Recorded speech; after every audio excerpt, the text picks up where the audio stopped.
Assalamualaikum warahmatullahi wabarakatuh. Perkenalkan, saya Kevin Arpandarius Haripta Yakes dengan NIM B1220027. Di sini saya akan mempresentasikan hasil tugas saya manajemen strategi yang berjudul Implementasi Strategi Sponsorship Sosis Siap Santap dalam event lari sebagai media promosi dan penguatan citra merek. Berdasarkan data tahun 2023 sampai 2024, terjadi peningkatan sebesar 40% pada anggota yang ikut dalam event lari di berbagai kota. Hal itu sangat cocok dan mendukung untuk produk seperti sosis siap santap itu melakukan promosi berupa sponsorship pada event-event produk event lari tersebut, karena momentumnya sudah pas. Oke, definisi sponsorship, strategi sponsorship. Jadi menurut Kotler dan Keller, sponsorship ialah bentuk kerjasama antara suatu brand dengan penyelenggara event, di mana untuk mendapatkan exposure serta asosiasi positif terhadap produk.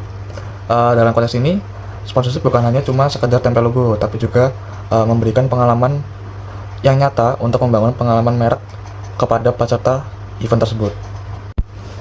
Oke, lalu kita masuk ke bagian 5W1H. Yang pertama kita ada what-nya atau apa.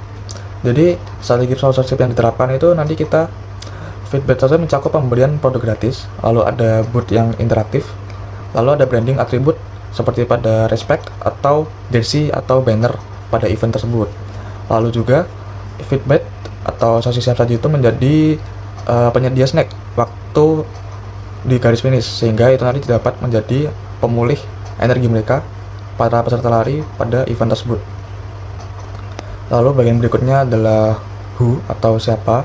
Target utama strategi ini adalah para peserta lari pada event lari tersebut, terutama seperti keluarga muda atau anak-anak muda yang doyan olahraga.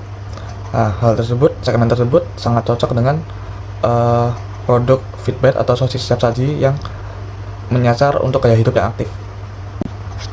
Lalu berikutnya ada when atau kapan. Kapannya akan dilakukan sponsorship ini pada saat ada event-event lari yang besar seperti SHR-an atau Pokariran atau yang lain-lain, dan hal ini harus rutin dilakukan sehingga dia tidak mempengaruhi brand merek di mana dia udah terkenal karena menjadi sponsor di event-event lari tersebut. Lalu berikutnya kita masuk ke bagian where atau di mana promosi dilakukan pada langsung di area event tersebut, terutama di bagian booth makanan, snack, lalu registrasi, area finish, dan zona kuliner sehat. Selain itu, feedback juga aktif di media sosial dan komunitas digital pelari seperti Strava dan Nike Run Club Indonesia untuk memperluas jaringan jangkauan audiens. Lalu kita masuk ke bagian why atau kenapa. Alasan mengapa strategi sponsorship dipilih karena mampu menciptakan pengalaman brand experience yang langsung bagi para peserta. Menurut data Nielsen Sport tahun 2024, sebanyak 78% peserta memiliki persepsi positif terhadap produk-produk atau brand yang mendukung kegiatan positif mereka. Contohnya seperti saat event lari ini, sponsor-sponsor itu juga mereka jadi memiliki pandangan positif ke para brand-brand sponsor itu. Lalu berikutnya di 5W1H terakhir yaitu how atau bagaimana.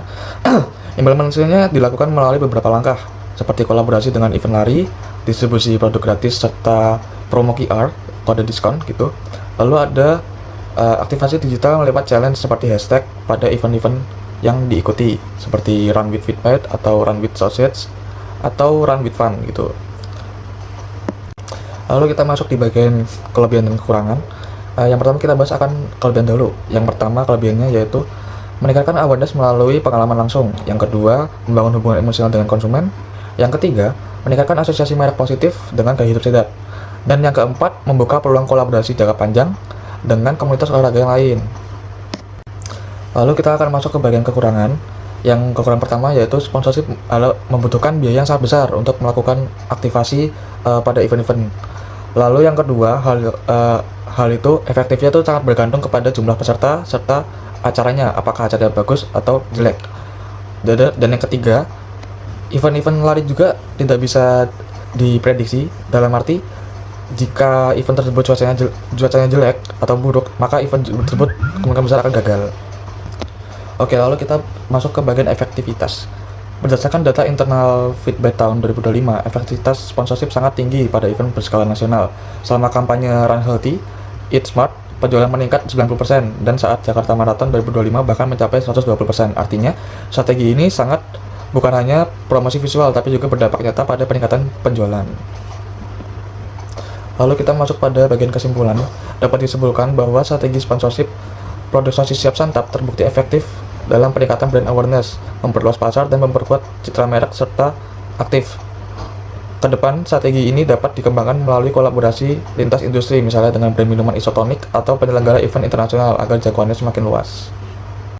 Demikian presentasi dari saya, kurang lebihnya mohon maaf. Wassalamualaikum warahmatullahi wabarakatuh. Saya Kevin, saya pamit.